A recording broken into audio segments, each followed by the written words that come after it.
बेताळ म्हणटा तो आमकां आनी आमच्या घराब्याक आनी बेता सारकें व्हडलें आदलें नातें. आनी आमकां दिसता की बेताळ आमचो जो दसरो आहा तो खरेंच सत्याचें जैत जाता. गोंयान जें आज भशेन चल्लां जें सर्वसामान्याक कांय न्याय ना, सगळ्या वस्तूक लांच दिवची पडटा, करप्शन वाडलां आनी गोंयान गोंयकारपणाक वाव ना अशे परिस्थितीन म्हाका दिसता बेताळूच आमकां पावल्यार खरें आनी गोंय साल्वार केल्यार खरें. कित्याक गोंय साल्वार करपाची गरज आहा.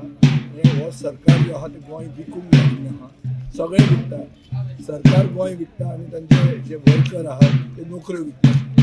नोकऱ्यो विकपाचें बी अड्डो हो सरकाराक लागीं आहा आनी तो थोड्या दिसांनी मेळचो शकता. सो हाजे पयलीं गोंय साल्वार जावंक जाय, देव आमकां पावूंक जाय आनी आमकां बरी दिशा दाखोवंक जाय. ही दिशा सांखळेकारां खातीर गोंयकारां खातीरूय बरी आसतली अशें हांव फुडल्या वर्साक गोंयकारांक बरे दीस येवचे